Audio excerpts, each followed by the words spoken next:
मित्रांनो नमस्कार. आपण निघालोय आज रेणावी रेवणसिद्धला. ओके, काकूंना घ्यायला आलोय आपण. काकू आलेलेच आता. ओके, आज आपण आपली मर्सिडीज घेऊन रेणावी रेवणसिद्धला निघालोय. आज बऱ्याच काही गोष्टी आपल्याला तिथं कळणार आहेत रेणावी रेवणसिद्धमध्ये, आणि ते पण पुजाऱ्यांच्या हस्ते. त्यामुळे हा ब्लॉग बघायला विसरू नका. जय रेवणसिद्ध महाराज. या व्हिडिओमध्ये आपण केला आहे एक भक्तिमय आणि शांततादायक प्रवास. जत ते रेणावी, जिथे आहे श्री रेवणसिद्ध महाराजांचे पवित्र मंदिर. प्रवास दरम्यान अनुभवली जाणारी निसर्गाची हिरवळ, शेत, रस्त्यातील सुंदर दृश्ये आणि मंदिराचं भक्तिपूर्ण वातावरण.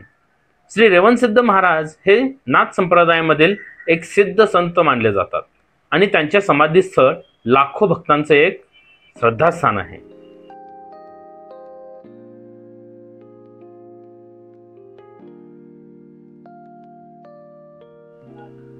मित्रांनो, नवनाथांची समाधी वेगवेगळ्या ठिकाणी आहे. आता नवनाथांचे मुख्य स्थान मडी येथे आहे, जे अहमदनगर जिल्ह्यात आहे, जिथे मच्छिंद्रनाथांनी संजीवन समाधी आहे त्यांची तिथं. याशिवाय गोरक्षनाथांची समाधी पुणे शहरात, रेवणनाथांची समाधी विटे म्हणजे आपण निघालेलो आता रेणावी या गावात आहे, आणि नागनाथांची समाधी वडवळ येथे आहे. आता बघूया आपण स्पेशली वेगवेगळ्या ठिकाणची वेगवेगळी त्यांची समाधी कुठे कुठे आहे. तर बघूया नवनाथांची समाधींची ठिकाणे. ओके, मच्छिंद्रनाथांची मडी म्हणजे अहमदनगर जिल्ह्यामध्ये आहे. गोरक्षनाथांची पुणे जिल्ह्यामध्ये आहे. रेवणनाथांची जिथं आपण निघालोय आता विटा जवळ रेणावी तिथे आहे. नागनाथांची वडवळ लातूर जिल्हा येथे आहे. जालिंद्रनाथांची जालंधर पंजाब येथे आहे. कानिफनाथांची गोरखपूर उत्तर प्रदेश येथे आहे. भर्तरीनाथ उज्जैन मध्य प्रदेश येथे आहे. गहिनीनाथ औरंगाबाद जिल्हा पैठण येथे आहे. तर चरपटीनाथांची समाधी त्यांच्या याच्यानुसार उल्लेख नाही आहे, पण ते नाथ संप्रदायातील महत्त्वाचे मानले जातात.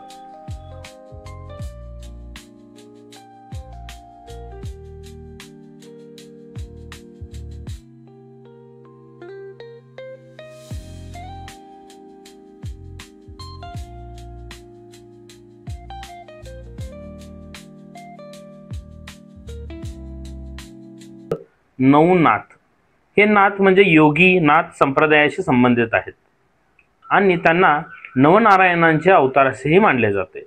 नवनाथांमध्ये मच्छिंद्रनाथ, गोरक्षनाथ, गहिनीनाथ, जालिंदरनाथ, कानिफनाथ, भर्तरीनाथ, रेवणनाथ, नागनाथ आणि चरपटीनाथ यांचा समावेश होतो. मित्रांनो, ह्यापैकी जर आपण हे नवनाथ नारायणांच्या अवतार मानले जातात आणि त्यांना शैव संप्रदायातील एक महत्त्वाचा भाग मानले जाते.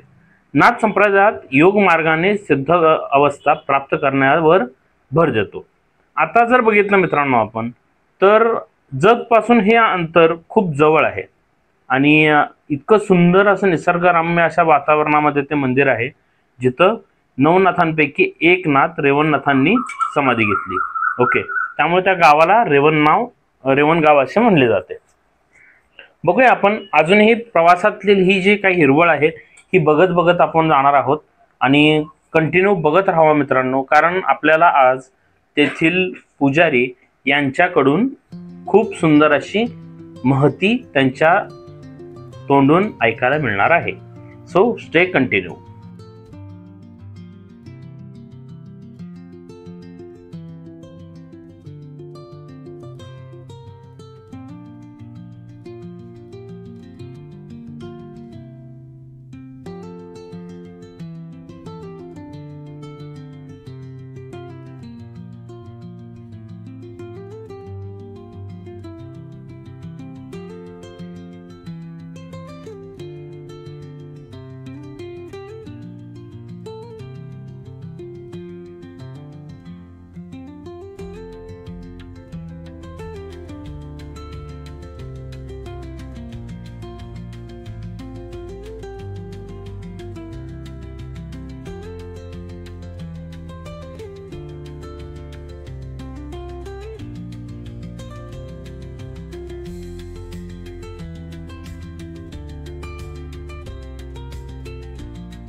कुमार पुजारी हां हे नवनाथापैकी एक नाथ रेवणनाथ, हां.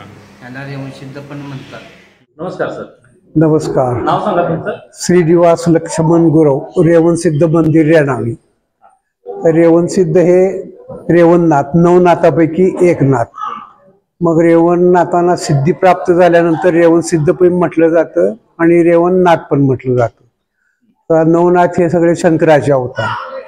तर रेवणनाथ हे भ्रमण करत करत करत इकडे विट्याला आल्यानंतर विट्याला मूळस्थानला आले, काही दिवस तिथं वास्तव्य केलं आणि तिथून परत या ठिकाणी आल्यानंतर हे स्थान रमणीय वाटलं त्यांना आणि इथं नेहमीच वास्तव्य केलं रेवणनाथांनी. सिद्धी प्राप्त झाल्यानंतर रेवणसिद्ध पण म्हटलं जातं आणि रेवणनाथ पण म्हटलं जातं. नवनाथापैकी एक नाथ. इतिहास हा खूप जुना इतिहास आहे मंदिराचा. फार जुना म्हणजे जवळजवळ छत्रपतींच्या अगोदरचा. बर. हेमाडपंथी मंदिर आहे, दगडी बांधकाम. त्यावेळेचं बांधकाम असलेलं असं आता शक्यतो फार कमी बघायला भेटतं. आहेत मंदिरं पण बांधकाम एकदम मजबूत आहे. खूप छान सर. अजून काही इथं नवग्रह मंदिर वगैरे दिसतंय आपल्याला, त्याची काय खासियत? नवग्रह हे नवग्रहाची कोण शांती करतं किंवा काय हे इथं केली जाते. आणि इथं साईडला असं दत्त मंदिर आहे, दत्त मंदिराच्या शेजारी नवग्रह मंदिर आहे. पाठीमागं अष्टविनायकाचं मंदिर आहे. असं उजव्या बाजूने प्रदक्षिणा घालत गेलं अष्टविनायकाचं मंदिर आहे आणि पाठीमागं मग त्याच्या विठ्ठल रुक्मिणी मंदिर आहे. परत राम सीता लक्ष्मण हनुमानजी मूर्ती एकाच ठिकाणी आहे आणि त्याच्या पाठीमागं नंतर इथं देवाची नाहणी आहे, मोहरी म्हणतो आपण त्याला. त्या मोहरी शेजारी एक देवाची गादी. त्या गादीचं विशेष प्रस्त म्हणजे असं की इथं 10 किलोमीटरवर देवनगर म्हणून गाव आहे. मग तिथं एका भक्ताच्या अंगामध्ये रेवणसिद्ध संचारतात.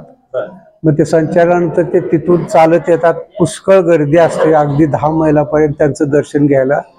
त्यांना मग ते नारळ वगैरे देऊन ते काय देतात ते रोडगा वगैरे म्हणतात.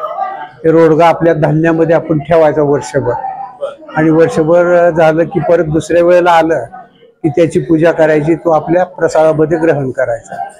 आणि ते इथं आल्यानंतर इथं समोर गादी आहे, ते इथं गादीवर बसून ते एक भाकणूक सांगतात, म्हणजे भविष्य की पाऊस पाणी कसा असेल याच्याबद्दल ते भाकीत करतात. आणि पुष्कळ अशी प्रचंड गर्दी असते. सगळ्या परिसरात पाऊल ठेवायला जागा नसते, एवढी प्रचंड गर्दी असते श्रावणामध्ये आणि महाशिवरात्रीला. मग इथं आलं की त्या देवाच्या गादीवरती ते इथं पूजा दर्शन त्यांचं पूजा झाली की त्या गादीवर त्यांचं 5 दिवस 10 दिवस इथं वास्तव्य असतं, श्रावणामध्ये सुद्धा आणि महाशिवरात्रीला पण. ते त्यांना भाकणुकाया म्हणतात. त्यांना भाकणुकाया 10 दिवस तिथे थांबलं. त्यांची दररोज सकाळ संध्याकाळी आरतीला इथं उपस्थिती असते. उपस्थितीनंतर तिथं बसतात, मग दर्शन घेणारे भाविक भक्त दर्शन घेतात. खूप छान माहिती सांगितली सर. धन्यवाद. आणि तुम्हाला जर कोणाला पूजा करायची असेल तर तुम्ही या सरांशी पण कॉन्टॅक्ट करू शकता. देवाच्या गुंडीचं असं आहे की तुम्ही काही नियोजन केलं असेल मनामध्ये तर ते यशस्वी होणार असेल तर 4 बोटही लावायची, ही आपल्या दोन्ही हाताची, अंगठा नाही लावायचा आणि असं उचलायचं आणि देवाला प्रार्थना करायची मनातल्या मनात की माझं हे काम जर यशस्वी होत असेल तर हलकं येईल. म्हणजे एकदा हलकं आल्यानंतर मग दुसऱ्यांदा विचारायचं, काम अगदी 100% यशस्वी होत असेल तर एकदम जड येईल. आता हा अनुभव घेतल्यानंतरच ते समजेल तुम्हाला सुद्धा. आता जे सरांनी सांगितलं ते इथं सध्या नवीन बघायला अंगठा लावायचं नाही, अशी 4 बोट लावायची अशी.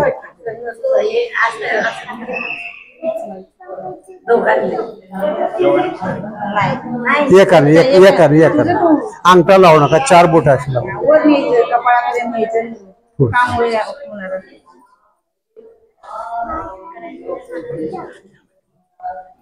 लाईव्ह दाखवतो तुम्हाला.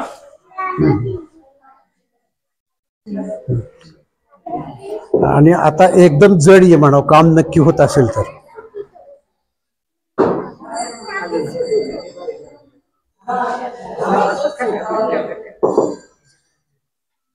पहिल्यापेक्षा जड आलं ना, जड मागितल्यावर कसं होत होतं, भाविक भक्तांना वगैरे फार गर्दी लाईन लावायला लागायची. मग त्यामुळे पाय पोळणं आणि तरी पायाला चटके आले तरी भक्त अगदी लाईननं अगदी शांततेत दर्शन घेत होते. पण त्याच्यानंतर बराचसा प्रयत्न करून वगैरे छत वगैरे लावला. पावसापासून उन्हापासून इथून जरा शांततेत दर्शन भेटतं भाविक भक्तांना. पूर्व दरवाजा पूर्व किंवा गायमुख दरवाजा पण म्हणतात, कारण गायमुख या साईडला इथून साधारण अर्धा किलोमीटर. तर तिथं नेहमी उन्हाळी पावसाळी गायच्या म्हणजे असं मुख बनलेलं आहे, तिथून असं पाणी येत राहतं, गायकुंड म्हणतात. भाविक भक्त ते दररोज स्नान करून तिथून दर्शन ओल्या पडद्याने घेणारे पण असतात, किंवा ज्यांची जशी इच्छा आहे तसं ते स्नान करून येऊन इकडं दर्शन घेतात नित्यनियम. गायमुख म्हणतात. आणि इथं मंदिर आलं की इथं बाहेरच्या साईडला हे मठ वगैरे आहे असा पूर्वीचा. आता तो जीर्ण झालाय, पण असते अधूनमधून तिथं योगा करतात किंवा तपस्याही करतात येणार ज्यांची ज्यांची इच्छा असते. पाठीमागा असा हा झाडं वगैरे आहे, मंदिराचा भव्य असा रमणीय हे स्थान आहे. असं हा आहे मंदिराचा संपूर्ण असा निसर्गरम्य परिसर. इथं आहे हे नंदी, शंकराचं वाहन नंदी. हे असली रेवणसिद्धाच दर्शन घेऊन समोर गेलं की त्या गुंडीच्या तिथून त्या नंदीला उजवं घातलं की मग असं येऊन येतं हे बिरळ सिद्ध म्हणून. बिरळ सिद्ध हे बिरळ सिद्धाचं दर्शन घेऊन मग नंतर हे अष्टविनायक असं म्हणते.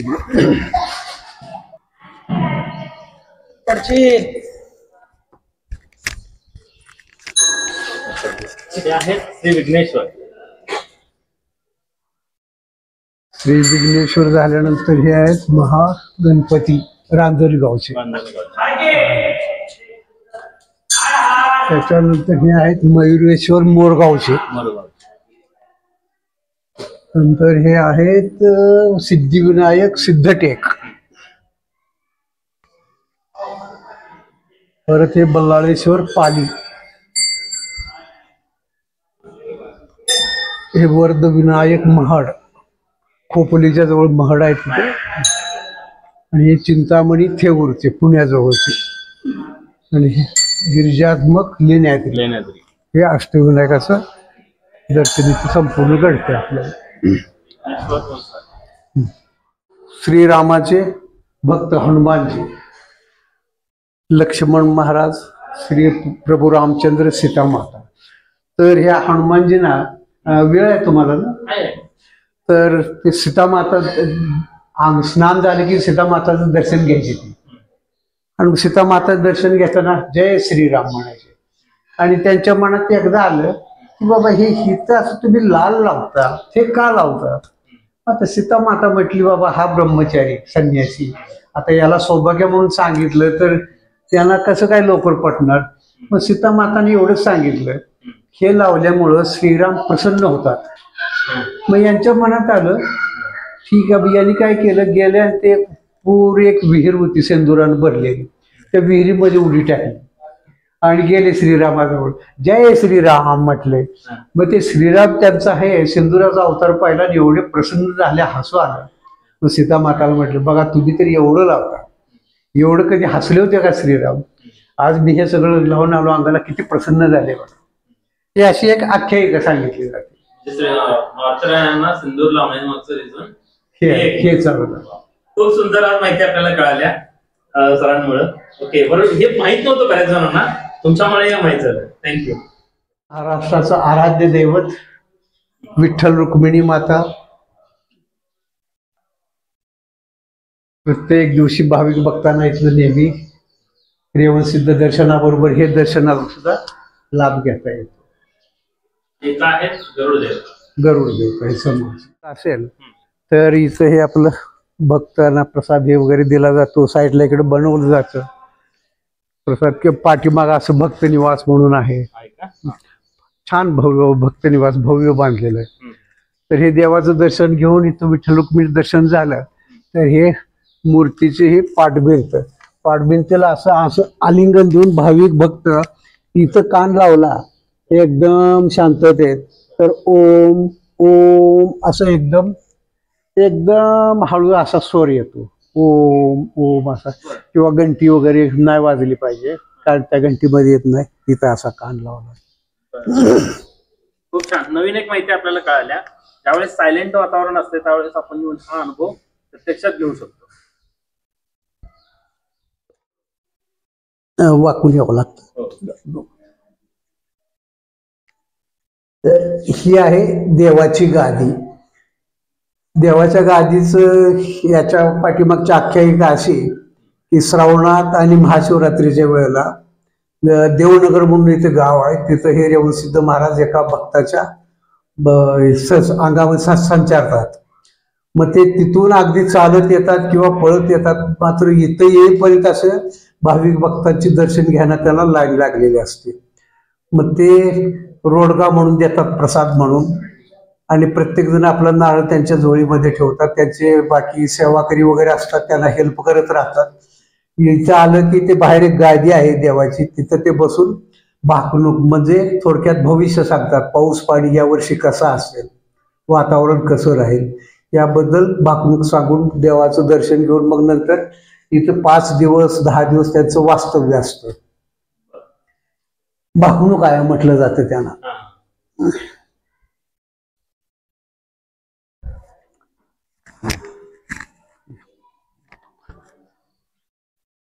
आणि हे देवाला सकाळ संध्याकाळ दररोज आंघोळ असते. पोशाख वगैरे असेल तेव्हा पहाटे 2 वाजल्यापासून पूजा चालू असते. आणि ते स्नान वगैरे घातलं की पाणी इथून असं हे देवाच्या पायात तीर्थ. सकाळी आणि संध्याकाळी 2 वेळेला पूजा असते देवाची. सकाळचं टायमिंग काय असतं? सकाळचं टाइम 3 ते 5 पूजेचं. 3 ते 5. 3 ते 5. आणि संध्याकाळचं 5 ते 6. 4:30 ते 6 पर्यंत, 5:30 6 पर्यंत.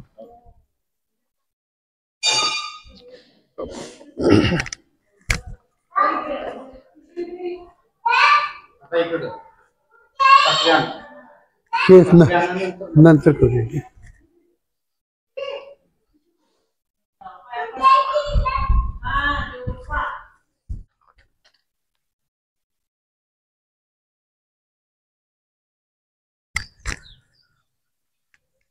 तर हा पश्चिम दरवाजाचा नंदी.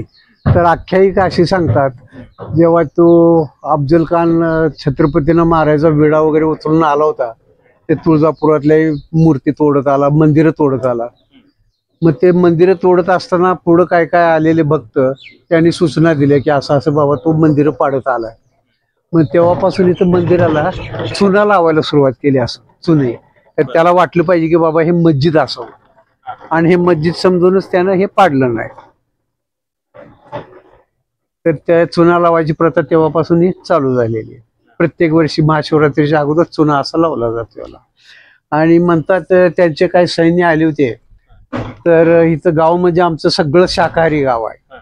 एवढं मोठं गाव असून कुठे कोंबडी ही बघायला भेटणार नाही, सगळं गाव शाकाहारी आहे. तर इथं अजिबात देवाला म्हणजे परंपरा ती अजिबात मांसाहार अजिबात वर्ज्य आहे, एकदम चालतच नाही. जेवण म्हणजे जे भाविक भक्ती असतात तिथं ते सुद्धा पाळतात शुद्ध शाकाहार आयुष्यभर. अख्ख्या महाराष्ट्रातून, कर्नाटकातून, आंध्र प्रदेश ह्या सगळ्या ठिकाणाहून भाविक येतात. जे भाविक इथे येतात ते मनापासून हे शुद्ध शाकाहारी असतात आणि ते आयुष्यभर पाळतात. आणि त्यांना एखाद्याच्या घरची सोयरी करायची असेल तर ते आधी सांगतात, बाबांनो हे आम्हाला चालत नाही, तर आम्ही सोयरी करू, नसल तर तुमचा मार्ग वेगळा, आमचा मार्ग वेगळा. म्हणजे मुलाला मुलगी देणं किंवा मुलीला मुलगा देणं हे सुद्धा त्यावेळेस स्पष्ट सांगतात, आम्ही शुद्ध शाकाहारी आहोत, जमत असेल तर करा, नसेल तर राहू द्या. हे म्हणजे जे भाविक भक्त इथं आपल्या देवाला येतात ते तंतोतंत पाळतात. आणि हे आपल्या जगातलं एकमेव वैशिष्ट्य असेल की आमची ही अख्खे गाव पूर्ण शाकाहारी आहेच, पण अख्खा पंचक्रोशीला सुद्धा लोक पाळतात पूर्ण शाकाहारी. कोणताही समाज असेल, कुठलाही समाज असो, कुठलाही असो. येवन मुसलमान समाज दर्शनाला येतात तर ते शाकाहार असेल तेव्हा येतात. आणि जे काय करायचं असेल ते शिवेच्या बाहेर जाऊन ते 50-60 किलोमीटर दूर जाऊन खातात, पण शक्यतो कमी खातात. मुसलमान लोक सुद्धा इकडे अजिबात दिसतही नाही. त्यांनाही म्हणजे इथली परंपराची हा जो नंदी आहे त्या नंदीला पूर्वी सोन्याची शिंग होती, तर त्या चोरांनी त्याला हे केलं, म्हणजे चोरण्याचा प्रयत्न केला. त्यावेळेस ह्या नंदीच्या शिंगातून भुंग निघाली, त्याच्या पाठीमागं लागली त्या चोरांचं, त्यांना पळवून लावलं. हे आख्यायिका या प्रदर्शनाखाली आता योगीराज अण्णासाहेब साखरे ना? तर ही त्यांची समाधी. हे योगीराज अण्णा महाराज साखरे ज्यावेळेला महाराज इथं होते त्यावेळी ते त्यांची सेवा करत असत. जेव्हा महाराजांनी समाधी घेतली त्यांचं त्यांनी पण समाधी घेतली. हे परमपूज्य योगीराज अण्णा महाराज साखरे महाराजांचे परम शिष्य असे हे थोडक्यात महाराजांच्या निवास आहे इथं. इथं कोण लांबून आलं किंवा 1-2 दिवस थांबायची ज्यांची इच्छा असेल तर त्या नियमाप्रमाणे आधार कार्डाचे झेरॉक्स देऊन 500 रुपये पर डे त्यांचं ते फीज आहे. मेंटेनन्ससाठी किंवा ती सेवा साफसफाईसाठी वगैरे ते घेतलं जाते. इथं आहेत 10-12 रूम आहेत. असं हॉल आहे. जेवण बनवलं पाऊस आला तर आतमध्ये हॉल आहे भक्तांसाठी आपलं प्रसाद घ्यायला वगैरे. पावसात राहण्याची आणि प्रसादाची वगैरे सगळी सोयी इथं होत्या. एकदम सोय होते ती. बाकी प्रसादाचा जे काय असेल ज्यांच्या इच्छेप्रमाणे श्रद्धेप्रमाणे जे खर्च करतील ते करतील. बाकी इथं पावसापासून वगैरे संरक्षणासाठी आपलं फार प्रशस्त असा हॉल बांधलेला आहे. आता हे दत्त मंदिर. दत्त मंदिर हे माहितीच आहे. पिठापूरला यांचं जन्मस्थळ वगैरे आहे तिकडं. आणि हे दत्त म्हणजे नवनाथांचे गुरु. अवतार शंकराचाच पण हे नवनाथांचे गुरु श्री दत्तात्रय महाराज. त्याच्या साईडला असं हे नवग्रह महाराज मंदिर आहे. वरती लिहिलेलं आहे बघा सगळं.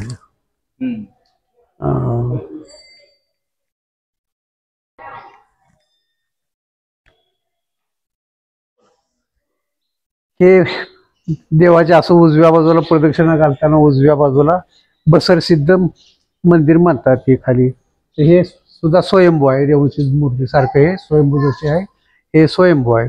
आणि इथं सुद्धा एक असे गुण ठेवलेली आहे देवाची. भक्तांना जे असेल इच्छा ते आपलं इथं उचलतात. तिथे खाली जाऊन दर्शन घेतात. आणि ही देवाची ही दीपमाळ असते. दीपमाळ वर्षातून 2 वेळा ही पाजळली जाते.